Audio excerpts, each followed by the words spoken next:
प्यारे दोस्तों, आइए सीखते हैं बिहार बोर्ड 2020 साइंस के मॉडल सेट 2026 के पहला ऑब्जेक्टिव को।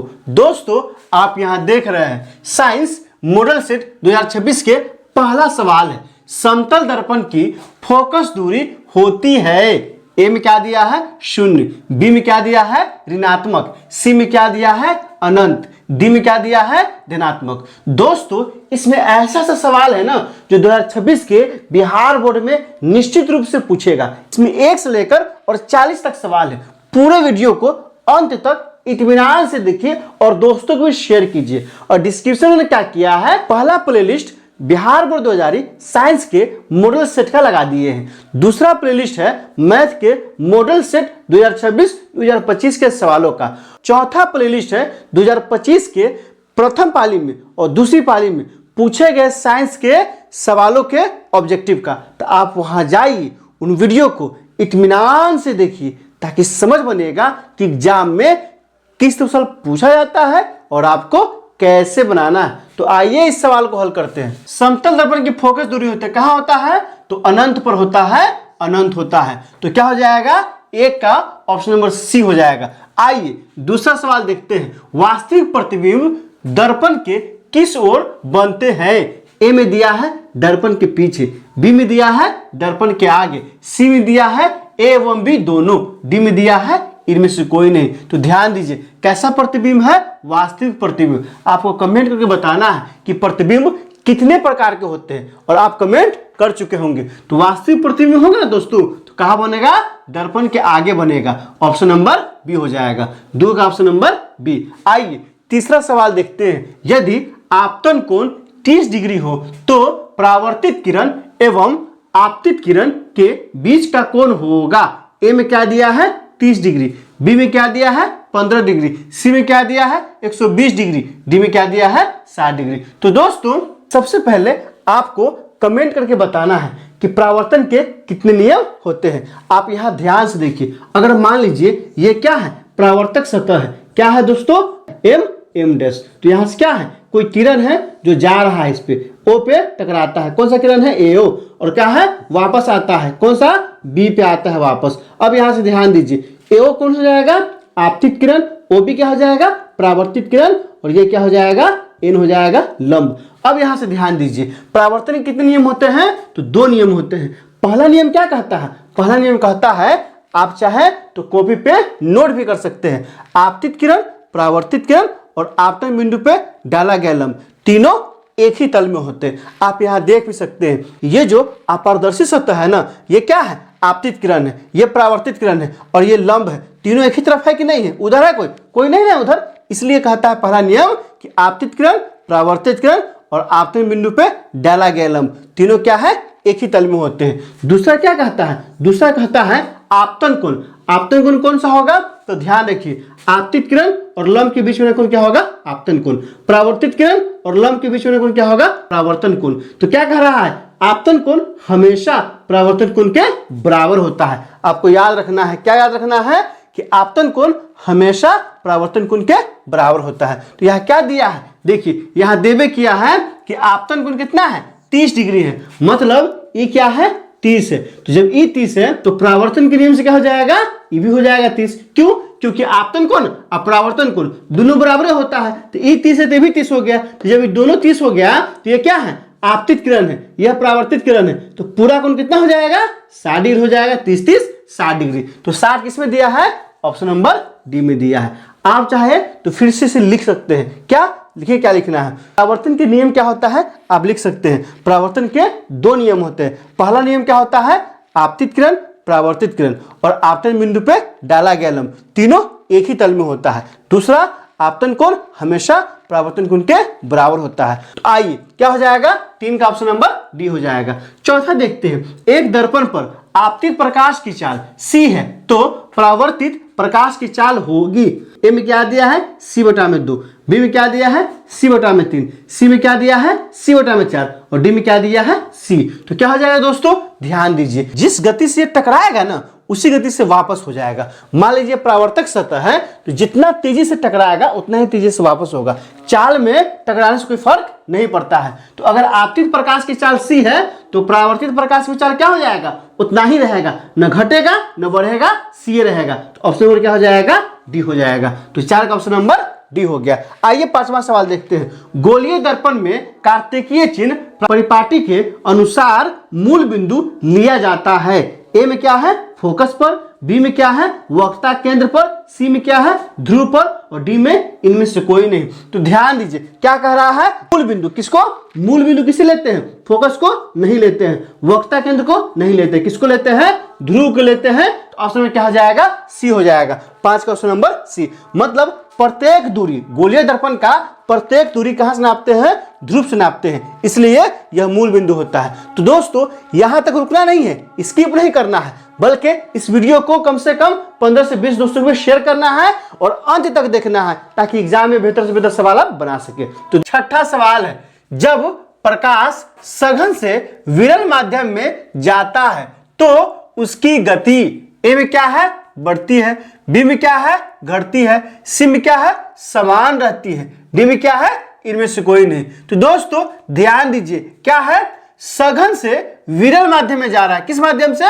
सघन से विरल में जा रहा है। तो क्या होगा, तो ध्यान रखिएगा किसकी गति, तो प्रकाश की गति क्या होगा, बढ़ती है। ऑप्शन नंबर ए हो जाएगा। तो 6 का ऑप्शन नंबर ए। अगर यही सवाल कहता कहां से दोस्तों, विरल से सघन में, कहां से, विरल से सघन में, तो क्या होता, तो प्रकाश की गति क्या होता, घटती है। लेकिन यह क्या है, प्रकाश सघन से विरल माध्यम में जा रहा है, इसलिए गति क्या होगा, बढ़ेगा। 6 का ऑप्शन नंबर ए हो जाएगा। आइए 7वां सवाल में, अपवर्तन के कारण कौन सी राशि बदलती है। ए में आवृत्ति, बी में तरंगदैर्घ्य, सी में रंग, डी में ए और बी दोनों। तो ध्यान दीजिए कौन सी क्रिया है, अपवर्तन। तो अपवर्तन के कारण कौन सी राशि बदलेगा, तो आवृत्ति नहीं बदलेगा बल्कि तरंगदैर्घ्य बदलता है। तो 7 क्या हो जाएगा, ऑप्शन नंबर बी हो जाएगा। अब आइए 8वां सवाल में, 50 सेंटीमीटर फोकस दूरी वाले लेंस की शक्ति है। सबसे पहले बताना होगा दोस्तों कमेंट करके कि लेंस की शक्ति का SI मात्रक क्या होता है। कमेंट करके बताइए क्योंकि ये 1 नंबर में पूछ देता है। यहाँ क्या दिया है, ए में दिया है 0.5D, बी में दिया है 2D, सी में दिया है 1D और डी में दिया है 5D। तो आइए सबसे पहले क्या करते हैं, फोकस दूरी दिया हुआ है, क्या दिया है, तो दिया है F बराबर 50 सेंटीमीटर। तो यहाँ से क्या हो जाएगा, 50 अब बटा में 100, 0 0 कट गया, 5 दूना 10, कितना आ गया, 1 बटा में 2 मीटर। आप याद रखिए जब भी हम लेंस की शक्ति निकालेंगे ना तो फोकस दूरी हमेशा किस में होगा, मीटर में, हमेशा किस में होगा, मीटर में होगा। आपको याद रखना होगा, सेंटीमीटर में निकालिएगा गलत आ जाएगा। जब भी क्या निकालना है लेंस की शक्ति तो फोकस दूरी क्या करेंगे, मीटर में बदल लेंगे। अगर मीटर में दिया है तो ये बहुत अच्छी बात है। यहाँ क्या रहा है, लेंस की शक्ति, यहाँ क्या होता है, तो सूत्र होता है, क्या होता है, P बराबर 1/F। तो यहां से क्या हो जाएगा, 1 बटा में 1 बटा में 2, तो ये 2 क्या जाएगा, ऊपर में गुना में, तो क्या हो जाएगा 1 गुने 2 बटा में 1 बराबर क्या जाएगा, 2 डायोप्टर। यही हमारा आंसर हो जाएगा। आप ध्यान दीजिए F का मान निकालिए मीटर में, F क्या होगा, हमेशा मीटर में होगा। तो F को क्या किए है, सेंटीमीटर में दिया था ना, तो सेंटीमीटर से मीटर में बदल लिए है। और P क्या होता है, 1 बटा में F, तो 1 के 1 हो गया और F का 1 क्या है, 1 बटा में 2, तो 1 बटा में 2, तो 2 ये क्या हो जाएगा, ये जाएगा ऊपर में गुना में, तो क्या हो जाएगा, 1 गुने 2 बटा में 1 रह जाएगा और 2 कम 2 हो जाएगा। तो 2 डायोप्टर क्या हो जाएगा, इसकी क्षमता हो जाएगा। किस ऑप्शन में आया है, तो ऑप्शन नंबर ए में नहीं दिया है, ऑप्शन नंबर बी में दिया है। तो 8 का हो जाएगा ऑप्शन नंबर बी। 9वां सवाल देखते हैं, तैलीय कागज होता है। ए में क्या दिया है, पारदर्शक, बी में क्या दिया है, अपारदर्शक, सी में क्या दिया है, पारभाषक, डी में दिया है इनमें से कोई नहीं। तो ध्यान दीजिए तेल लगा कागज क्या होता है, तो होता है पारभाषक, ऑप्शन नंबर सी। तो 9 क्या हो जाएगा, ऑप्शन नंबर सी हो जाएगा। घिसा हुआ जो कागज होता है ना, वह न तो पारदर्शी होता है न अपारदर्शी होता है बल्कि पारभासी होता है, क्योंकि घिसने के बाद है ना प्रकाश उससे आंशिक रूप से जाता है, इसलिए वो क्या आ जाता है, पारभाषक में आ जाता है। आइए 10वां सवाल देखते हैं, प्रकाश की चाल न्यूनतम होती है। ए में दिया है जल में, बी में दिया है निर्वात में, सी में दिया है कांच में, डी में दिया है वायु में। किसकी चाल तो प्रकाश की चाल है, तो सबसे कम किसमें होता है, तो कांच में होता है। ऑप्शन नंबर सी, 10 से क्या हो जाएगा, सी हो जाएगा। आइए 11वां सवाल देखते हैं। निम्नलिखित में से किस भाग पर मानव नेत्र में किसी वस्तु का प्रतिबिंब बनता है। ए में दिया है कॉर्निया, बी में परितारिका, सी में पुतली, डी में दृष्टिपटल। आप याद रखिए, क्या याद रखना है कि मानव नेत्र में क्या होता है दोस्तों, मानव नेत्र में किसी भी वस्तु का प्रतिबिंब कहाँ बनता है, रेटिना में बनता है। और रेटिना का हिंदी क्या होता है, दृष्टिपटल, इसलिए ऑप्शन नंबर डी हो जाएगा। किसका, 11 का हो जाएगा ऑप्शन नंबर डी। दोस्तों 12वां सवाल है, नेत्र का पारदर्शी अग्रभाग कहलाता है। ए में क्या दिया है, आइरिस, बी में क्या दिया है, कॉर्निया, सी में क्या दिया है, लेंस, डी में क्या दिया है, रेटिना। तो आप ध्यान दीजिए, नेत्र का पारदर्शी अग्रभाग, अगला भाग क्या कहलाता है, तो कॉर्निया कहलाता है। ऑप्शन नंबर बी हो जाएगा। 12 क्या होगा, ऑप्शन नंबर बी। आइए 13वां सवाल में, बाइफोकल लेंस द्वारा कौन सा दोष सुधारा जाता है। ए में क्या दिया है, निकट दृष्टि दोष, बी में क्या दिया है, दूर दृष्टि दोष, सी में क्या दिया है, जरा दृष्टि दोष, डी में क्या दिया है, इनमें से कोई नहीं। तो क्या हो जाएगा दोस्तों, कमेंट कीजिए। बाइफोकल लेंस द्वारा कौन सा दृष्टि दोष सुधरता है, निकट दृष्टि दोष नहीं होगा, दूर दृष्टि दोष नहीं होगा, भले क्या होगा, जरा दृष्टि दोष। ऑप्शन नंबर सी हो जाएगा। आपको कमेंट करके बताना है कि निकट दृष्टि दोष दूर करने के लिए चश्मा में कौन सा लेंस लगाते हैं, और दूसरा क्या बताना है, दूर दृष्टि दोष दूर करने के लिए चश्मा में कौन से लेंस से बने चश्मा का उपयोग करते हैं। तो बताइए, निकट दृष्टि दोष किस लेंस से बने चश्मे से दूर होता है, और दूर दृष्टि दोष किस लेंस से बने चश्मे से दूर होता है। अब आइए 14वां सवाल देखते हैं। रॉड्स कोशिकाएं किसके प्रति संवेदनशील होती है।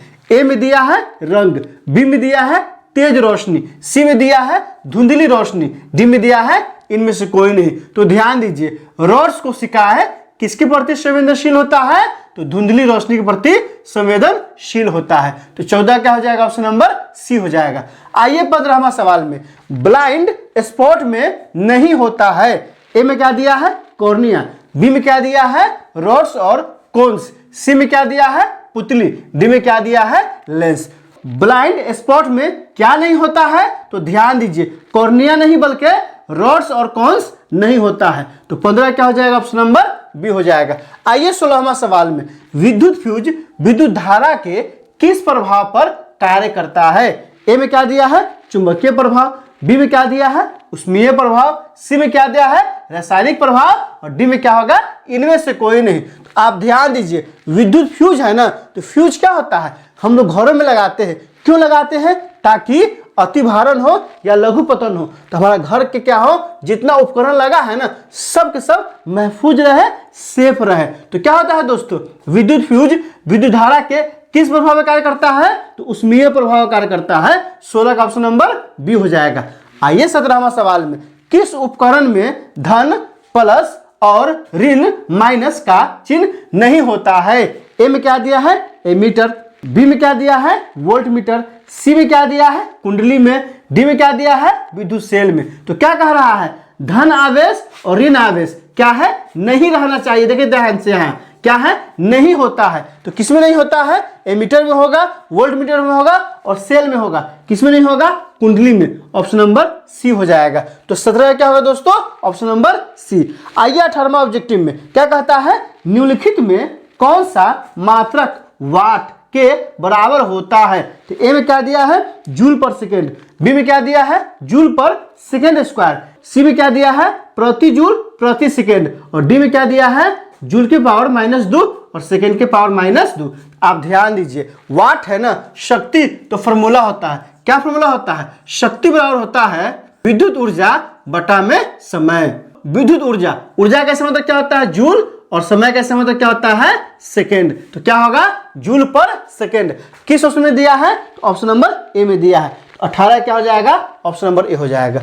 इस वीडियो को कम से कम 15 से 20 दोस्तों के बीच शेयर कीजिए। 19वां सवाल है, विद्युत हीटर के तार की कुंडली बनी होती है। ए में क्या दिया है, तांबा की, बी में क्या दिया है, जस्ता की, सी में क्या दिया है, टंगस्टन की, डी में क्या दिया है, नाइक्रोम की। तो ध्यान दीजिए कौन सा है दोस्तों, विद्युत हीटर है। तो विद्युत हीटर में जो कुंडली होता है ना वो किसका बना होता है, नाइक्रोम का बना होता है। ऑप्शन नंबर डी 19 से क्या हो जाएगा, ऑप्शन नंबर डी। आपको बताना है कि टंगस्टन किसमें इस्तेमाल होता है। ऑप्शन दे रहे हैं, ए पंखा में, बी बल्ब में, सी हीटर में, डी इनमें से कोई नहीं। तो आप बताइए कि टंगस्टन कहां इस्तेमाल करते हैं। आइए 20वां सवाल, कार्य करने की क्षमता को कहते हैं। ए में दिया है बल, बी में दिया है शक्ति, सी में दिया है ऊर्जा, डी में दिया है इनमें से कोई नहीं। आप ध्यान दीजिए, कार्य करने की क्षमता, ये आप 7वें क्लास में पढ़ रहे होंगे कि काम करने की क्षमता क्या कहते हैं, ऊर्जा कहते हैं। ऑप्शन नंबर सी हो गया। तो 20 से क्या हो जाएगा, ऑप्शन नंबर सी। आपको बताना है कि ऊर्जा का एसआई मात्रक क्या होता है और काम का एसआई मात्रक क्या होता है, ये आपको कमेंट करके बताना है। आइए 21वां सवाल में, विद्युत धारा के चुंबकीय प्रभाव की खोज किसने की। ए में दिया है ऑस्ट्रेड, बी में दिया है एम्पियर, सी में दिया है बोर, डी में दिया है फैराडे। तो कौन सा है दोस्तों, विद्युत धारा का चुंबकीय प्रभाव किसने दिया है, तो ऑस्ट्रेड ने दिया है। 21 का क्या होगा, ऑप्शन नंबर ए हो जाएगा। ऑस्ट्रेड का प्रयोग 5 नंबर में आता है, इसलिए आप उसे कंप्लीट कर लीजिएगा। आइए 22वां सवाल में, चुंबकीय बल रेखा की प्रकृति होती है। ए में दिया है काल्पनिक, बी में दिया है वास्तविक, सी में दिया है ए और बी दोनों, डी में दिया है इनमें से कोई नहीं। क्या है दोस्तों, चुंबकीय बल रेखा है, इसकी प्रकृति कैसी होती है, तो क्या होता है, काल्पनिक होता है। Option number A. 22 से क्या हो जाएगा, ऑप्शन नंबर ए हो जाएगा। आइए 23वां सवाल में, विद्युत धारा उत्पन्न करने वाली युक्ति को कहते हैं। ए में दिया है जनित्र, बी में दिया है गैल्वेनोमीटर, सी में दिया है एमीटर, डी में दिया है मोटर। तो क्या उत्पन्न हो रहा है दोस्तों, विद्युत धारा उत्पन्न होता है। तो विद्युत धारा उत्पन्न कौन सा युक्ति करता है, यार ध्यान दीजिए, कौन सा युक्ति, कौन सा उपकरण करता है विद्युत धारा उत्पन्न, तो कौन सा करता है, जनित्र करता है। ऑप्शन नंबर ए हो जाएगा। 23 का ऑप्शन नंबर ए। आइए 24वां सवाल में, लघु पथन के समय परिपथ का प्रतिरोध ए में परिवर्तन नहीं होता, बी में बहुत कम हो जाता है, सी में बहुत बढ़ जाता है, डी में इनमें से कोई नहीं। क्या हो जाएगा दोस्तों, लघु पथन के समय परिपथ का प्रतिरोध क्या होता है, बहुत कम हो जाता है। Option number B. 24 से क्या होगा, ऑप्शन नंबर बी हो जाएगा। आइए 25वां सवाल में, नाभिकीय ऊर्जा प्राप्त करने हेतु आवश्यक तत्व है। ए में क्या दिया है, हीलियम, बी में क्या दिया है, एल्यूमिनियम, सी में क्या दिया है, यूरेनियम, डी में दिया है क्रोमियम। आप ध्यान दीजिए, नाभिकीय ऊर्जा किससे प्राप्त होता है, हीलियम से नहीं होता है, एल्यूमिनियम से नहीं होता है, बल्कि यूरेनियम से होता है। ऑप्शन नंबर सी हो जाएगा। 25 का क्या होगा, ऑप्शन नंबर सी। दोस्तों इसमें कहीं कोई दिक्कत है आप कमेंट करके हमें बता सकते हैं। 26वां सवाल है, प्रकृति में पृथ्वी पर ऊर्जा का मुख्य स्रोत है। ए में दिया है कोयला, बी में दिया है सूर्य, सी में दिया है पानी, डी में दिया है लकड़ी। तो क्या होगा दोस्तों, ध्यान दीजिए, प्रकृति में पृथ्वी पर ऊर्जा का मुख्य स्रोत क्या है, तो कोयला नहीं है बल्कि क्या है, सूरज है। इसलिए 26 से क्या होगा, ऑप्शन नंबर बी हो जाएगा। आइए 27वां सवाल है, निम्न में किसका अर्थ जल होता है। ए में दिया है पेट्रो, बी में दिया है टर्बो, सी में दिया है नाइट्रो, डी में दिया है हाइड्रो। तो ध्यान दीजिए, जल पूछ रहा है, जल किसका अर्थ होता है, तो पेट्रो का अर्थ नहीं होता है। पेट्रो मतलब पेट्रोल वगैरह हो जाता है, टर्बो टरबाइन वगैरह, नाइट्रो नाइट्रोजन वगैरह हो जाता है। क्या हो जाएगा, हाइड्रो, जिसका अर्थ क्या होता है, जल होता है। तो क्या हो जाएगा, 27 का ऑप्शन नंबर डी हो जाएगा। आइए 28वां ऑब्जेक्टिव में क्या कह रहा है, निम्नलिखित में कौन सा युग्म एकल विस्थापन अभिक्रिया प्रदर्शित करता है। ए में दिया है NaCl विलयन एवं कॉपर धातु, बी में दिया है MgCl2 विलयन एवं कॉपर धातु, सी में दिया है FeSO4 विलयन एवं सिल्वर धातु, डी में क्या दिया है AgNO3 विलयन एवं कॉपर धातु। तो क्या कह रहा है कि एकल विस्थापन अभिक्रिया प्रदर्शित करता है। तो ऑप्शन नंबर ए नहीं करेगा, MgCl2 नहीं करेगा, FeSO4 नहीं करेगा, कौन करेगा, AgNO3 विलयन कॉपर धातु के साथ करता है। कौन सा विक्रिया, एकल विस्थापन विक्रिया। तो ऑप्शन नंबर क्या हो जाएगा, डी हो जाएगा। 28 के ऑप्शन नंबर डी।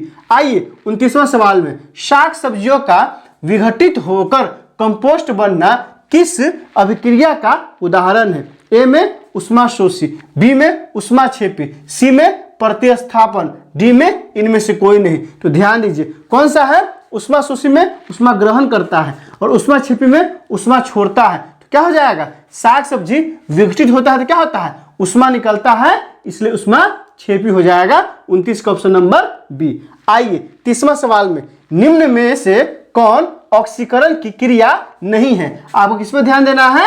नहीं पे ध्यान देना है। ए में क्या दिया है? दहन, बी में क्या दिया है? श्वसन, सी में क्या दिया है? भोजन का पचना, डी में क्या दिया है? अवक्षेपण। क्या कह रहा है? ऑक्सीकरण की क्रिया नहीं है। किसमें नहीं है? तो दहन ऑक्सीजन की क्रिया है, श्वसन भी है, भोजन भी है। कौन नहीं है? तो अवक्षेपण है। इसलिए हमारा आंसर क्या होगा? ऑप्शन नंबर डी हो जाएगा। तो 30 का क्या हो जाएगा? Option number D. दोस्तो 31वां सवाल है, ग्लूकोज का रासायनिक सूत्र निम्नलिखित में कौन है? ए में क्या दिया है? C2H5OH, बी में क्या दिया है? C6H6O6, सी में क्या दिया है? C6H12O6, डी में क्या दिया है? C6H6। तो दोस्तों किसका पूछ रहा है? ग्लूकोज का। तो ग्लूकोज का रासायनिक सूत्र क्या होता है? C6H12O6, ऑप्शन नंबर सी हो जाएगा। तो 31 से क्या हो जाएगा? ऑप्शन नंबर सी हो जाएगा। आपको कमेंट करके बताना है कि C2H5OH किसका रासायनिक सूत्र है, C6H6O6 किसका रासायनिक सूत्र है, और डी में जो दिया है C6H6 यह किसका रासायनिक सूत्र है। आइए सवाल नंबर 32 में, निम्नलिखित में से कौन समीकरण संतुलित नहीं है? ए में क्या दिया है? 2H2 plus O2 2H2O, B में क्या दिया है? 2KClO3 2KCl प्लस 3O2, सी में क्या दिया है? सी में दिया है H2 plus Cl2 2HCl, D में क्या दिया है? PbNO3 के whole twice PbO plus NO2 plus O2। अब आइए संतुलित खोजना है। तो संतुलित मतलब क्या हुआ दोस्तों? कोई भी जो परमाणु है ना, जितना तीर के इस पार होगा ना उतना ही तीर के उस पार होना चाहिए। आइए इसमें देखते हैं क्या है दोस्तों। हाइड्रोजन, हाइड्रोजन क्या गो है? दूध नहीं 4, टोटल हाइड्रोजन इस पर 4 गो है, इधर भी क्या गो है? तो हाइड्रोजन दूध नहीं 4 गो है। तो बराबर आ गया ऑक्सीजन। कितना है दोस्तों? इधर 2 गो है, इधर कितना है? तो देख रहे हैं यहाँ 2 से गुना हुआ है, इधर भी 2 गो है। तो ये क्या है? संतुलित है। हमको क्या खोजना है? संतुलित नहीं है। तो पहला संतुलित हो गया। आइए ऑप्शन नंबर 2 में, तो यहाँ क्या है? के जो है कै गो है? तो इस पार में के है 2 गो, इस पार में के कै गो है? तो यहाँ देखिए KCl में 2 लगा हुआ है तो 2 यहाँ है। फिर देखिए Cl कै गो है? तो 2 गो है, इस पर कै गो Cl है? तो यहाँ देखिए KCl में 2 लगा है ना, तो यहाँ भी 2 गो हो गया। ऑक्सीजन, ऑक्सीजन कै गो हो गया? तो 3 गो है, 2 गो 3 दुना कितना हो जाएगा? 6 गो। इधर कै गो है? तो यहाँ देखिए 3 दुना ही 6 गो। तो प्रत्येक परमाणु जितना इधर है उतना उधर भी है, इसलिए बी भी क्या है? संतुलित है। तो आइए सी में देखते हैं। हाइड्रोजन यहाँ क्या गो है? 2 गो है, इधर क्या गो है? तो HCl, तो 2 गो हाइड्रोजन है। क्लोरीन क्या गो है? यहाँ 2 गो है, यहाँ भी क्या गो है? 2 गो है। तो ये भी क्या है? संतुलित है। तो 3 गो संतुलित है और कह रहा है संतुलित नहीं है, तो चौथा क्या होगा? संतुलित नहीं होगा। इसलिए हमारा आंसर क्या हो जाएगा? Option number D. 32 का ऑप्शन नंबर डी हो जाएगा। इसको भी चेक कर लीजिए। यहाँ क्या है? Pb है, क्या गो है? ए गो है। इधर Pb देखिए क्या गो है? ए गो। आइए नाइट्रोजन, नाइट्रोजन क्या गो है? यहाँ 2 गो है, यहाँ क्या गो है? अकेले है। और ऑक्सीजन देखिए 3 दुना है कितना हो जाएगा? 6 गो ऑक्सीजन है। यहाँ क्या गो है? 2 गो यहाँ है और 2 गो यहाँ है, 1 गो यहाँ है, 2 2 4 1 5 गो पूरा ऑक्सीजन, इसलिए क्या है? संतुलित नहीं है। तो 32 से क्या हो जाएगा? ऑप्शन नंबर डी हो जाएगा। आइए 33वां सवाल में, कोई विलयन लाल लिटमस को नीला कर देता है, उसका pH संभवतः क्या होगा? ए में दिया है 4, बी में दिया है 11, सी में दिया है 7, डी में दिया है 5। दोस्तों लाल लिटमस को नीला करता है, मतलब ये जो विलयन है ना, क्या है? अम्लीय है कि क्षारीय है? तो विलयन क्या है दोस्तों? क्षारीय है। इसलिए क्षार का pH मान कितना होता है? 7 से अधिक होता है। मतलब और 7 से अधिक क्या है? ये भी नहीं है, बल्कि ऑप्शन नंबर बी है। इसलिए क्या हो जाएगा दोस्तों? हमारा आंसर ऑप्शन नंबर बी हो जाएगा 11। 33 से क्या होगा? Option number B. आपको बताना है कि जो 7 होता है ना, किसका pH मान 7 होता है। आइए 34वां सवाल में, यह शब्द पुष्प क्या है? ए में दिया है ZnSO4, बी में दिया है ZnCl2, सी में दिया है ZnO और डी में दिया है ZnS। तो दोस्तों यशत पुष्प किसे कहते हैं? तो जिंक ऑक्साइड को कहते हैं ZnO कहते हैं। तो चौथे से क्या हो जाएगा? ऑप्शन नंबर सी हो जाएगा। आइए 35वां सवाल में, निम्नलिखित में से कौन गैस चूने के पानी को दूधिया कर देता है? ए में क्या दिया है? Cl2, बी में क्या दिया है? O2, सी में क्या दिया है? NO2, डी में क्या दिया है? CO2। तो आप ध्यान दीजिए किस पानी को? तो चूने के पानी को कैसा बना देना है? दूधिया। तो कौन करता है? Carbon dioxide CO2। Option number क्या हो जाएगा? डी हो जाएगा। तो 35 का ऑप्शन नंबर डी हो जाएगा। दोस्तों 36वां सवाल है, मधुमक्खी के डंक में निम्नलिखित में से कौन सा अम्ल होता है? ए में दिया है मिथेनोइक अम्ल, बी में दिया है इथेनोइक अम्ल, सी में दिया है सिट्रिक अम्ल, डी में दिया है ऑक्जेलिक अम्ल। तो दोस्तों कौन सा है? मधुमक्खी का डंक। तो कौन सा अम्ल होता है? तो मिथेनोइक अम्ल होता है। 36 का ऑप्शन नंबर बी हो जाएगा। आपको पूछेगा चींटी के डंक में तो कौन सा होगा? मिथेनोइक। कोई भी बिच्छा के डंक में कौन सा होगा? मिथेनोइक। जितना जो है ना गरने के बाद काटने का सब आता है, सब में कौन सा अम्ल होता है? मिथेनोइक अम्ल होता है। इसलिए 36 का ऑप्शन नंबर ए हो जाएगा। आपको कमेंट करके बताना है कि इथेनोइक अम्ल का रासायनिक सूत्र क्या होता है, सिट्रिक अम्ल का रासायनिक सूत्र क्या होता है, ऑक्जेलिक अम्ल का रासायनिक सूत्र क्या होता है। आइए 37वां सवाल में, प्लास्टर ऑफ पेरिस का रासायनिक सूत्र है। ए में दिया है CaSO4.5H2O, बी में दिया है CaSO4 into half H2O, सी में दिया है CaSO4 into 2H2O, डी में दिया है CaSO4 into H2O। तो किसका सूत्र पूछ रहा है दोस्तों? Plaster of Paris. इसको क्या कहते हैं? POP भी कहा जाता है। तो क्या होता है? होता है CaSO4 into half H2O। आपको कमेंट करके बताना है यह किसका सूत्र है और ये किसका सूत्र है और ये किसका सूत्र है। आइए 38वां सवाल में क्या कह रहा है? अम्ल और क्षार आपस में अभिक्रिया कर बनाते हैं। ए में क्या दिया है? प्रबल क्षार, बी में क्या दिया है? प्रबल अम्ल, सी में क्या दिया है? लवण, डी में क्या दिया है? इनमें से कोई नहीं। तो क्या कर रहा है दोस्तों? अम्ल और क्षार अभिक्रिया करता है। जब दोनों करता है ना तो क्या बनता है? लवण बनता है। Option number C. 38 से क्या होगा? ऑप्शन नंबर सी हो जाएगा। आइए 39वां सवाल में, निम्नलिखित में किस तत्व में संयोजी इलेक्ट्रॉनों की संख्या सबसे अधिक है? ए में क्या दिया है? सिलिकॉन, बी में क्या दिया है? एल्युमिनियम, सी में क्या दिया है? फास्फोरस, डी में क्या दिया है? सोडियम। सिलिकॉन कितना होता है? 14 होता है। इसका क्या हो जाता है? 2, 8 और कितना होगा? 4। इसका इलेक्ट्रॉनिक विन्यास होगा। एल्युमिनियम कितना होता है? 13 होता है। इसका क्या हो जाता है? 2, 8 और 3 क्या होगा? इलेक्ट्रॉनिक विन्यास होगा। फास्फोरस कितना होता है? 15। इसका क्या हो जाएगा? 2, 8 और कितना होता है? 5। यह क्या है? सोडियम कितना होता है? 11। तो क्या हो जाएगा इसका इलेक्ट्रॉनिक विन्यास? 2, 8 और 1। आप देख रहे हैं ना संयोजी इलेक्ट्रॉन मतलब क्या हुआ? बाहरी इलेक्ट्रॉन। इसमें कितना है? सिलिकॉन में 4 गो है, एल्युमिनियम में कितना है? 3 गो है, और फास्फोरस में कितना है? 5 गो है, और सोडियम में क्या है? 1 गो है। तो सबसे ज्यादा किसमें है? फास्फोरस में है। बाहरी कक्षा में 5 इलेक्ट्रॉन, अर्थात संयोजी इलेक्ट्रॉन के संख्या किसमें है? फास्फोरस में। ऑप्शन नंबर सी हो जाएगा। आपको भी परमाणु संख्या याद रखना होगा। आइए 40वां सवाल में, क्यूपराइट निम्नलिखित में किस धातु का अयस्क है? ए में क्या दिया है? Hg, बी में क्या दिया है? Zn, सी में दिया है Cu, डी में क्या दिया है? Al। तो क्या हो जाएगा दोस्तों? तो क्यूपराइट किसका अयस्क है? तो कॉपर का है, Cu का अयस्क है। तो ऑप्शन नंबर सी हो जाएगा। 40 का ऑप्शन नंबर सी। दोस्तों इसमें कहीं कोई दिक्कत है कमेंट करके हमें बता सकते हैं। क्या आपने सीख लिया? कमेंट करके बताइए, इंतजार रहेगा। वीडियो अच्छी लगी तो लाइक कीजिए, मेरे चैनल को सब्सक्राइब कीजिए, ज्यादा से ज्यादा शेयर कीजिए। बहुत बहुत शुक्रिया।